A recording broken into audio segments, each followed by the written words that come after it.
अगर हम एक विशाल और नियमित सरकारी क्रूज नाव के बारे में सोचें, टिकट वगैरह चेक हो चुके हैं, रास्ता तय है और पानी बिल्कुल शांत लग रहा है। हाँ, ऐसे में कोई भी आम इंसान यही मानकर चलेगा ना कि वो दुनिया के सबसे सुरक्षित वातावरण में है। एक ऐसी व्यवस्था जहाँ हर चीज पूरी तरह कंट्रोल में है। सही बात है। लेकिन 30 अप्रैल 2026 को मध्य प्रदेश के जबलपुर में बरगी डैम पर जो हुआ, उसने सुरक्षा के पूरे भ्रम को तोड़ दिया। बिल्कुल, और वो भी महज 120 सेकंड्स के भीतर। एकदम से सब कुछ एक जानलेवा अंडर वाटर ट्रैप में बदल गया। ठीक है, आइए इसको विस्तार से समझते हैं। आज की ये गहरी चर्चा सिर्फ एक दुर्घटना की कहानी नहीं है। हम उन कारणों की पड़ताल करना चाहते हैं जिनकी वजह से एक आम टूरिस्ट ट्रिप इतनी दर्दनाक बन गई। यहाँ जो सबसे हैरान करने वाली बात है वो ये है कि इस हादसे की रफ्तार कितनी तेज थी। मध्य प्रदेश टूरिज्म डिपार्टमेंट की इस नाव पर करीब 39 से 41 यात्री सवार थे। और शुरू में तो सब कुछ बिल्कुल नॉर्मल लग रहा था, है ना? हाँ, बिल्कुल नॉर्मल। पर जब हादसा हुआ तो नाव को डूबने में घंटे या आधे घंटे का वक्त नहीं लगा। कुछ रिपोर्ट्स और चश्मेदीदों के हिसाब से ये पूरी घटना महज कुछ सेकंड से लेकर 1 मिनट के भीतर हो गई। वेट, सिर्फ कुछ सेकंड्स? हाँ, खतरे का एहसास होने और नाव के पूरी तरह पलटने के बीच इतना कम समय था कि लोगों का दिमाग उस स्थिति को प्रोसेस ही नहीं कर पाया। ये रफ्तार तो सच में दिमाग को सुन्न कर देने वाली है। नाव पलटने का मुख्य कारण अचानक आया तूफान, तेज हवाएं और ऊंची लहरें बताई जा रही हैं। सही कहा, प्रकृति ने अचानक अपना रूप बदला और किसी को रिएक्ट करने का मौका ही नहीं मिला। ये तो बिल्कुल वैसा ही है जैसे कोई हाईवे पर बहुत तेज रफ्तार में गाड़ी चला रहा हो और अचानक जमीन फाड़कर एक कंक्रीट की दीवार सामने आ जाए, ब्रेक लगाने का वक्त ही ना मिले। एकदम सही एनालॉजी है ये। पर यहाँ एक सवाल उठता है, क्या वाकई रिएक्ट करने का समय नहीं था या हमने खतरे को पहचाना ही नहीं? एक कमर्शियल क्रूज नाव तो ऐसे तूफानों को सहने के लिए बनाई जानी चाहिए ना। ये एक बहुत ही वैलिड पॉइंट उठाया है। इसे समझने के लिए हमें नाव के संतुलन यानी बोट फिजिक्स को थोड़ा देखना होगा। अच्छा, तो फिजिक्स का इसमें क्या रोल है? देखिए, ऐसी क्रूज नावों का डिजाइन आमतौर पर शांत पानी के लिए होता है। इनका सेंटर ऑफ ग्रेविटी एक खास पॉइंट पर सेट होता है ताकि नाव तैरती रहे। इसे राइटिंग लीवर कहते हैं। ठीक है, यानी जो उसको सीधा खड़ा रखता है। हाँ, पर जब अचानक तेज हवा नाव के ऊपरी हिस्से पर टकराती है तो वो हिस्सा एक सेल यानी पाल की तरह काम करता है। वो पूरे स्ट्रक्चर को एक तरफ धकेलता है। उसी वक्त बरगी डैम जैसे बड़े जलाशय में लहरें भी तो असंतुलित हो जाती होंगी। बिल्कुल, लहरें केओटिक हो जाती हैं, पर नाव सिर्फ हवा और पानी से नहीं पलटती। सबसे बड़ा खतरा तब पैदा होता है जब नाव झुकना शुरू होती है। अच्छा, जब झुकती है तो लोग घबरा जाते हैं। वही तो, जैसे ही नाव एक तरफ झुकती है, अंदर बैठे यात्री पैनिक में इंस्टिंक्टिवली उस तरफ भागने लगते हैं या ग्रेविटी उन्हें खींच लेती है। इसे मरीन इंजीनियरिंग में फ्री सरफेस इफेक्ट जैसा माना जाता है। यानी नाव के अंदर का बहुत बड़ा वजन अचानक एक दिशा में शिफ्ट हो जाता है। सही पकड़ा। हवा का दबाव, लहरों का थपेड़ा और यात्रियों के वजन का एक तरफ आना, ये तीनों चीजें मिलकर उस राइटिंग लीवर को तोड़ देती हैं और नाव 19 सेकंड्स में उलट जाती है। पर वेट, क्या इंजीनियर्स को पहले से नहीं पता होता कि पैनिक की स्थिति में लोग एक तरफ भागेंगे? ये तो एक मानवीय स्वभाव है ना। इंजीनियर्स बिल्कुल जानते हैं इस बात को। इसीलिए हर नाव की एक कैपेसिटी तय की जाती है। अगर नाव अपनी लिमिट के अंदर है तो लोग एक तरफ शिफ्ट हो भी जाएं, वो इतनी आसानी से नहीं पलटती। तो इसका मतलब यहाँ कुछ रूल्स तोड़े गए थे। हाँ, यहाँ जो सबसे बड़ी मानवीय चूक सामने आई, उसने इंजीनियर्स के उस हिसाब किताब को पूरी तरह फेल कर दिया। यहाँ पर बात सच में बहुत रोचक या इस संदर्भ में कहूँ तो काफी चिंताजनक हो जाती है। जो रिपोर्ट्स आई हैं उनके मुताबिक यात्रियों ने शुरू में लाइफ जैकेट्स पहने ही नहीं हुए थे। ये सबसे बड़ी लापरवाही थी। और सबसे हैरान करने वाली बात तो ये है कि लाइफ जैकेट तब बांटे गए जब नाव डूबना शुरू हो चुकी थी। मतलब ये कैसा मजाक है, जब नाव डूब रही हो तब लाइफ जैकेट बांटना। इससे एक बहुत महत्वपूर्ण सवाल उठता है इमरजेंसी प्रिपेयर्डनेस का। आइए स्थिति की कल्पना करते हैं। नाव अचानक झुक रही है, पानी अंदर आ रहा है और चारों तरफ चीख पुकार मची है। बिल्कुल एक्सट्रीम पैनिक का माहौल होगा। ऐसे में किसी को बॉक्स से लाइफ जैकेट निकालकर देना और उम्मीद करना कि वो उस घबराहट में ठीक से पहन लेगा, ये प्रैक्टिकली असंभव है।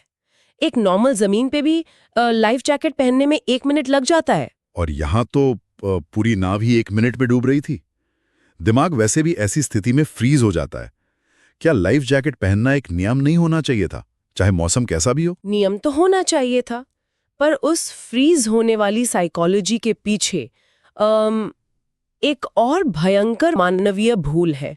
बचने वाले लोगों ने बताया कि मौसम खराब होने के अलर्ट्स थे। हाँ, मैंने भी पढ़ा। यात्रियों ने खुद क्रू से रिक्वेस्ट की थी कि मौसम बिगड़ रहा है, वापस लौट चलो। बिल्कुल, आसमान बदल रहा था, हवाएं तेज थीं, लेकिन क्रू ने उन सारी चेतावनियों और रिक्वेस्ट को पूरी तरह अनदेखा कर दिया। ये किस तरह की मानसिकता है? मौसम सामने खराब हो रहा है, लोग डर रहे हैं, पर क्रू वापस नहीं जा रहा। इसको हम साइकोलॉजी में नॉर्मलसी बायस कहते हैं। इसका मतलब है जब दिमाग आने वाले खतरे के सिग्नल्स को पूरी तरह रिजेक्ट कर दे। क्रू रोज वही चक्कर लगाता है तो उनका दिमाग एक आदत बना लेता है। अच्छा, तो उन्हें लगा होगा कि ये तो रोज का है, हम निकल जाएंगे। हाँ, खतरे को अंडर एस्टिमेट करना दिमाग का एक डिफेंस मैकेनिज्म होता है ताकि पैनिक ना हो, पर पानी में ये बायस मौत का कारण बन गया। सही बात है। अगर जमीन पर वेदर खराब हो तो गाड़ी किनारे रोक सकते हैं, पर पानी के बीचों बीच यात्री पूरी तरह क्रू के फैसलों के गुलाम होते हैं। और जब ऐसी लापरवाही होती है तो उसकी कीमत इंसानी जान देकर चुकानी पड़ती है। और वो कीमत बहुत बड़ी थी। कम से कम 9 लोगों ने अपनी जान गंवाई और 20 से ज्यादा लोगों को मुश्किल से पानी से बाहर निकाला गया। आंकड़े तो बस नंबर्स होते हैं, दिमाग उन्हें आसानी से प्रोसेस कर लेता है। लेकिन इस हादसे का एक बहुत ही दर्दनाक किस्सा सामने आया। हाँ, वो माँ और बच्चे वाला किस्सा। बिल्कुल। रेस्क्यू टीम को एक माँ का शव मिला जो मौत के बाद भी अपने छोटे बच्चे को कसकर पकड़े हुई थी। ये एक डिटेल उस पूरी कहानी की भयावहता बयान करती है। ये दृश्य दर्शाता है कि जब सिस्टम फेल होता है तो एक आम इंसान कितना बेबस हो जाता है, और उस बेबसी का अंदाजा हमें उस विशाल बचाव अभियान यानी रेस्क्यू ऑपरेशन से लगता है। वो रेस्क्यू ऑपरेशन कितना बड़ा था? बहुत बड़ा। देखिए, नर्मदा नदी के बरगी डैम जैसे बड़े जलाशय में डाइव करना बहुत मुश्किल है। डैम के पानी में नीचे बरसों का जमा हुआ गाढ़ यानी सिल्ट होता है। अच्छा, तो नॉर्मल पानी और डैम के पानी में बहुत फर्क होता है। जमीन आसमान का फर्क, पानी का दबाव, अनप्रिडिक्टेबल करंट्स, और सबसे बड़ी चुनौती होती है विजिबिलिटी। कुछ फीट के बाद पानी के नीचे विजिबिलिटी लगभग 0 हो जाती है। यानी डाइवर्स आंख खोलकर पानी के अंदर कुछ देख ही नहीं सकते। बिल्कुल नहीं। उन्हें अंधेरे में भारी दबाव के बीच सिर्फ अपने हाथों से टटोलकर लापता लोगों को ढूंढना पड़ता है। इसीलिए वहां मल्टी एजेंसी कोऑर्डिनेशन की जरूरत पड़ी, जिसमें पुलिस, एसडीआरएफ, एनडीआरएफ और आर्मी भी शामिल थे ना? हाँ, एक बेसिक टूरिस्ट बोट की सेफ्टी चूक को संभालने के लिए देश की इतनी सारी एजेंसीज को लगाना पड़ा। अगले दिन तक तलाश चलती रही। तो इन सब का आखिर क्या मतलब है? अगर एक सरकारी हवाई जहाज बिना सीट बेल्ट के उड़ान भरे तो हम सब हैरान होंगे। तो एक टूरिज्म डिपार्टमेंट की नाव बेसिक सेफ्टी रूल्स को इतनी आसानी से कैसे तोड़ सकती है? अगर हम इसे बड़े पैमाने पर देखें तो टूरिस्ट बोटिंग में सेफ्टी कंप्लायंस की कमी एक सिस्टमिक इशू है। कुछ रिपोर्ट्स इशारा करती हैं कि नाव में जरूरत से ज्यादा भीड़ थी, पर वो तो रोकी जा सकती थी ना बोर्डिंग के वक्त। बिल्कुल रोकी जा सकती थी। और इसको नॉर्मलाइजेशन ऑफ डिविएंस कहते हैं। जब एक सिस्टम में लगातार रूल्स थोड़े थोड़े तोड़े जाते हैं, जैसे 2 लोग ज्यादा बिठा लिए, लाइफ जैकेट नहीं दिया और कुछ नहीं होता, तो वो रूल तोड़ना ही नया नॉर्मल बन जाता है। इमरजेंसी मैनेजमेंट में एक स्विस चीज मॉडल होता है। सोचो कि पनीर के कई स्लाइसेस रखे हैं और हर स्लाइस में कुछ छेद हैं। हर स्लाइस एक सेफ्टी मेजर है। ठीक है। बरगी डैम के हादसे में उन सभी स्लाइसेस के छेद एक ही लाइन में अलाइन हो गए। मौसम खराब हुआ, क्रू ने इग्नोर किया, नाव ओवरलोडेड थी और लाइफ जैकेट्स किसी के पास नहीं थे। बाप रे, यानी सब कुछ एक ही समय पर गलत हो गया? हाँ, और हादसा हो गया। तो ये अचानक नहीं था, ये पूरे मैनेजमेंट का सीधा नतीजा था। अगर हम इस पूरे विश्लेषण का निष्कर्ष निकालें तो 3 मुख्य वजह साफ दिखती हैं। पहली, खराब सेफ्टी कंप्लायंस और ओवरलोडिंग।